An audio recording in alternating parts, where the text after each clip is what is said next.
আসসালামু আলাইকুম। আশা করি সবাই অনেক ভালো আছেন। আজকে আমি আপনাদেরকে দেখাবো আমার কলা বাগান। তো এই কলা বাগানে কিন্তু আমার এটা দ্বিতীয় কাঠ চলতেছে। আমি প্রথম কাঠ গত রোজাতে বিক্রি করেছি এবং সেখানে আমি বেশ ভালো একটা অ্যামাউন্ট প্রফিট করেছি। সেখানে হয়তোবা আমার ৮০,০০০ টাকার মতন প্রফিট হয়েছে। এবং এই দ্বিতীয় কাঠের যে কলাটা চলতেছে এই কলাটা কিন্তু সম্পূর্ণটা ফ্রি বলতে গেলে চলে, কারণ এই দ্বিতীয় কাঠি, তৃতীয়, চতুর্থ, পঞ্চম এই কাঠগুলো কিন্তু আমার কলা গাছে কিন্তু শুধুমাত্র সার দেওয়া ছাড়া এবং গোড়ায় যে মাটি দিয়েছি এই দেওয়া ছাড়া আমার কিন্তু এখানে গাছ রোপণ করতে হয় নাই, এবং এখানে কিন্তু সার ওষুধ পানিরও তেমন একটা খরচ নাই। তো আজকে আমি আপনাদেরকে কলা চাষে কেন আসবেন সেটা সম্পূর্ণ একটা ভিডিও দেব, আপনাদের মাঝে শেয়ার করার চেষ্টা করব। তো যারা এখনো পর্যন্ত আমার চ্যানেলটা সাবস্ক্রাইব করেন নাই অবশ্যই সাবস্ক্রাইব করবেন।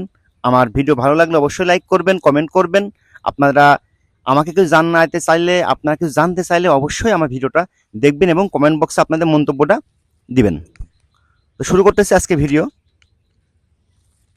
কলার চাষটা হচ্ছে একেবারে অলস যারা এবং কিছু জমি থাকে যে জমিগুলো পড়ে পড়ে থাকে, চাষবাস তেমন একটা হয় না, তো সেই জমিতে কিন্তু কলা চাষ আপনারা করতে পারেন। সেক্ষেত্রে আপনাদের কিন্তু কোনো রকম পরিচর্যা, খুব একটা বেশি বেশি বাগানে যাওয়া এরকম কোনো প্রয়োজন নাই। শুধুমাত্র আপনারা আপনারা আপনারা লেবার নেবেন, কলার গাছ রোপণ করবেন, বাস। অল্প মাঝে সাঝে 10-20 দিন পর, 1 মাস পরে আপনারা যাবেন, কলা দেখবেন। সার লাগলে একটু সার ছিটাই দিবেন, খুব একটা সারও বেশি লাগে না।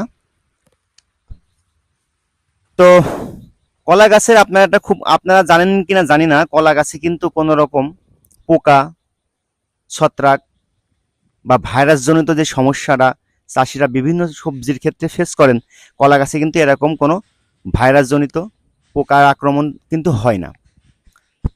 শুধুমাত্র যখন কলার খান্দি বের হয়ে, মুসা বের হয়ে কলার খান্দিতে রূপান্তরিত হয়ে যখন মুসাটা কেটে ফেলা হয়, ওই সময়টাই কিন্তু মানুষ, যারা যাদের ছাগল আছে বাসায় বা ছাগল লালন পালন করেন বা ছাগল পালেন, তারা এই মুসাগুলো কিন্তু আপনার মানে কাটার উপযুক্ত না হলেও কিন্তু তারা এই মুসাগুলো কেটে নিয়ে যায়। তো এইটা থেকেই শুধুমাত্র যদি আপনি আপনার বাগানকে সেভ করতে পারেন, কলাকে সেভ করতে পারেন এই মানুষগুলোর হাত থেকে, তাহলে আপনার আর কোনো রকম কোনো সমস্যা নাই, বিশেষ করে আপনার কলার খুব একটা ক্ষতি হবে না। আর চাপা কলার কোনো রকম রোগ বালাই নাই বললে চলে, একেবারে রোগ বালাই নাই। আমি প্রথম কাটিতে শেষ করছি গত রোজা মাসে, খুব ভালো দাম পাইছিলাম। তো সেই সময় কিন্তু আমার খুব একটা সমস্যা হয় নাই এবং আমি কিন্তু কোনো রকম রোগ বালাই ফেস করি নাই। সারের পরিমাণ খুবই কম লাগে এবং আপনার গাছে সবসময় সার দেওয়াও লাগে না। মাটি ভালো যদি মাটি হয়, আপনার যদি একেবারেই যদি আপনার বেলে মাটি হয়, সেখানে কলা গাছ লাগানোটা একটু টাফ হয়ে যায়, কারণ সেখানে পানি না থাকার কারণে, মানে মাটিতে আর্দ্রতা না থাকার কারণে কলা গাছগুলো একটু নুয়ে পড়ে। কলা গাছে আপনার খান্দিগুলো বেশ বড় হয় না, তারপর আপনার গাছগুলো চিকন হয়ে থাকে। তো সেক্ষেত্রে একটু মোটামাটি ভালো হলে আপনার কলা গাছটা বেশ ভালো হয়। তবে সব মাটিতে আপনি চাইলে কলা গাছ লাগাইতে পারবেন, সমস্যা নাই। আচ্ছা, এবার আসি কলা গাছের আপনি কেমন ইনভেস্ট করবেন এবং কতদিনে আপনি টাকাটা রিটার্ন পাবেন। প্রথম আপনি যখন কলা বাগানটা করবেন, যদি সেটা চাপা কলা হয়, আমি চাপা কলার কথাই বলতেছি যেহেতু আমার চাপা কলা, আপনি প্রথম বছরে যখন কলাটা রোপণ করবেন প্রথমবার, তখন কিন্তু আপনার লাগাইতে একটা খরচ হবে এবং ওর পিছনে মেনটেনেন্স তেমন কোনো খরচ নাই। শুধুমাত্র বছরে আপনার একদম শুরু থেকে একদম যে সময় আপনি কলা কাটবেন সেই পর্যন্ত হয়তো বা আপনার বিঘা প্রতি 20,000 টাকা থেকে 25,000 টাকা খরচ হতে পারে। তো আপনি যদি দাম ভালো পান, তাহলে সেক্ষেত্রে কিন্তু আপনি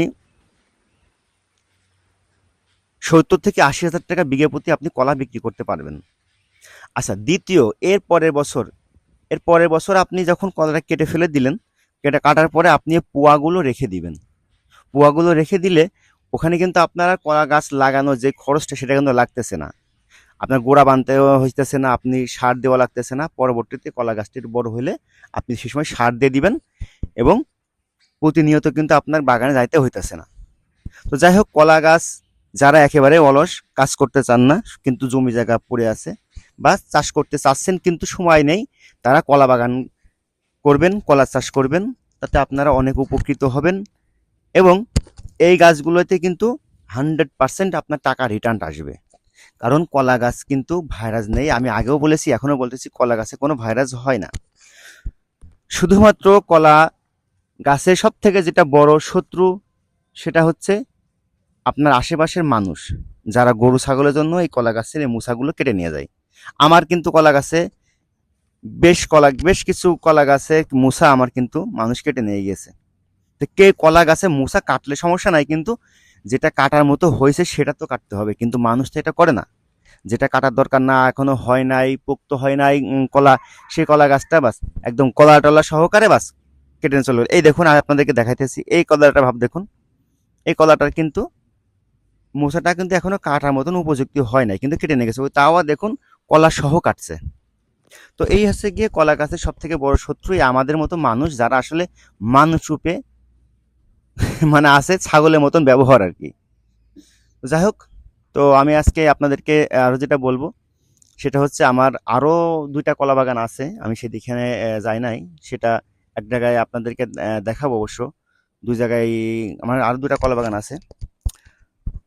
তো যাই হোক, এই যে দেখতে পারতেছেন আরও কতগুলো কলা গাছে আমার অনেক ক্ষতি হয়ে গেছে, মানুষের ক্ষতিগুলো করছে, জেনে বুঝে করছে। তো আজকের মতো আমি বিদায় নিতেছি, সবাই ভালো থাকবেন আর অবশ্যই আমার চ্যানেলটা সাবস্ক্রাইব করবেন। আমার ভিডিওটা ভালো লাগলে অবশ্যই লাইক করবেন, কমেন্ট করবেন। তো সবাই ভালো থাকবেন, সুস্থ থাকবেন। আল্লাহ হাফেজ। দেখা হবে নতুন কোনো একটা ভিডিওতে, সে পর্যন্ত সবাই ভালো থাকবেন।